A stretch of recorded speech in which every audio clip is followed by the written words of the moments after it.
Decimos que el estrés es un problema multifactorial, proviene de muchas fuentes distintas. Normalmente no tenemos estrés por un problema solo, ¿sí? Generalmente puede ser que empiece por un problema, por ejemplo un problema laboral, ¿sí? Pero después esos problemas los llevamos a nuestra familia y tenemos estrés porque el núcleo familiar empieza a tener problemas también, porque no sabemos lidiar con el estrés laboral. Y también lo podemos trasladar, por supuesto después se traslada a la salud, como vamos a ver todas las consecuencias que tiene el estrés, el exceso de estrés en el organismo. Y así entonces, como es algo tan complejo, el enfoque para la solución del estrés y para regular el estrés es multidisciplinario, es decir, tenemos un montón de disciplinas que nos hablan de soluciones para el estrés. No solo es el control de las emociones, el estrés, sino que tiene que ver con un montón de otras cosas que vamos a ir viendo en esta charla. Básicamente, ¿qué es el estrés? El estrés es una reacción del organismo que se produce cuando las demandas superan a los recursos. Las demandas superan a los recursos. A ver si puedo, voy a ir graficando un poquito. Después vamos a explicar qué son las demandas y qué son los recursos. Pero vamos a hacer un grafiquito simple. Y vamos a suponer que tenemos estas demandas y estos recursos, ¿sí? En principio vamos a quedarnos con esta idea.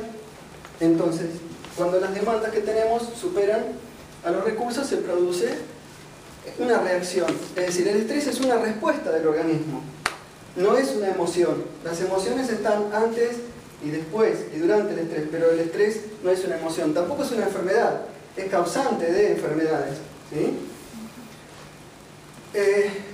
¿Qué son las demandas y los recursos? El ser humano demanda que ciertas necesidades sean satisfechas.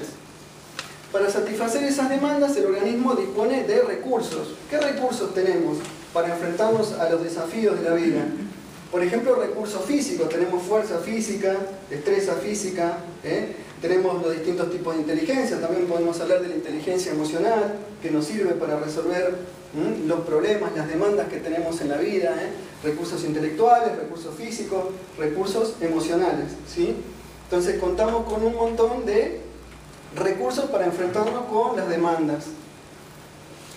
Ahora, cuando los recursos habitualmente empleados para satisfacer las demandas son superados por una demanda o por un grupo, una acumulación de demandas, entonces el organismo activa un sistema de recursos adicionales con el fin de contar con mayor cantidad y calidad de herramientas para afrontar con éxito la situación.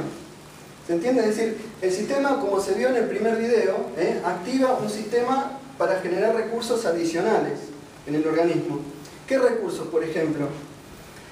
Se genera una activación del sistema cardiorrespiratorio, ¿sí? Para prepararnos, en cierta medida, para las demandas. Entonces respiramos de una manera más profunda, se activa la presión arterial, el corazón bombea más, los recursos van a las extremidades. Ese mecanismo, esa reacción de activación, se llama mecanismo de lucha-huida, que es un mecanismo muy muy antiguo, que tiene millones de años, que todos los animales lo tienen, ¿sí? La reacción de lucha-huida. Porque hay tres formas de actuar ante un peligro, normalmente, un animal, cualquier animal: lucha, huida o sometimiento también, ¿sí? Entonces, se activan el sistema nervioso y endocrino, y se liberan neurotransmisores y hormonas para generar un incremento de la efectividad, ¿sí? En lo que dijimos, para que los recursos vayan a las extremidades, al sistema cardiorrespiratorio. Pero ¿qué pasa? Los recursos son limitados.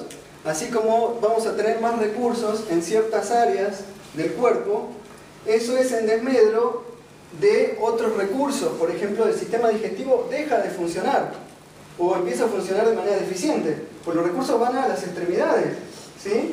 Entonces, y también deja de funcionar algo muy muy importante, el sistema inmunitario. El sistema inmunitario también deja de funcionar. Esto no sería problema si es algo acotado en el tiempo, porque es así como debe ser. Los recursos tienen que estar preparados para la emergencia.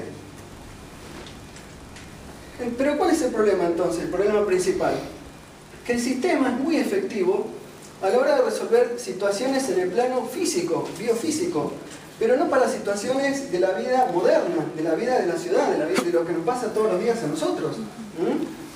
Está diseñado para situaciones en las que se necesitan acciones musculares intensas y potentes, porque es un mecanismo que tiene miles de años y no ha evolucionado. El cuerpo y la mente, el cerebro humano, no han evolucionado tan rápido como la civilización, quedó desfasado. ¿Se entiende? Entonces los recursos que tenemos ante cualquier problema, sea un problema psicológico de cualquier tipo, es la reacción de lucha o huida, muy antigua. ¿Y cuál es la solución entonces a todo esto? No tenemos más remedio que aprender a manejar esta ecuación, demandas y recursos, en el mundo moderno, ¿sí?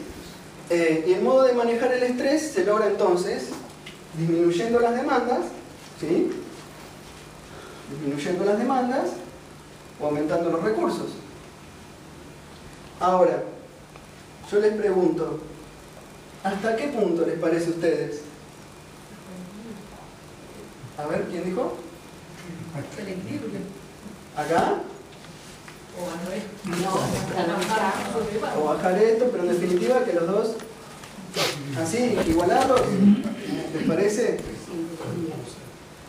Fíjense una cosa, si los recursos, vamos a prolijar esto un poquito, vamos a suponer que no podemos manejar las demandas, aunque siempre las podemos disminuir. Bueno, vamos a disminuir un poquito, y vamos a suponer que tenemos muchos recursos. ¿Qué les parece? Si los recursos son mayores que las demandas, también genera estrés. ¿está bien? También genera No genera estrés, pero genera un estado de achanchamiento. Y es como que estamos desaprovechando nuestras potencialidades. ¿Y qué pasa entonces si los recursos son levemente menores que las demandas? Esto es lo que consideramos una situación ideal. ¿Por qué? Porque vamos a tener desafíos en la vida, ¿sí? Hay motivación, hay una motivación para superarnos, ¿eh? Y de esto se trata justamente, que el estrés llegue a este nivel para que sea un combustible, para que esta ecuación haga que nosotros nos motivemos y salgamos adelante, porque tenemos desafíos, pero los recursos, sabemos que contamos con los recursos, ¿sí? Aunque están un poquito por debajo, pero podemos superarlo. En cambio, si la ecuación es muy dispareja, recursos-demandas, ahí empieza el estrés.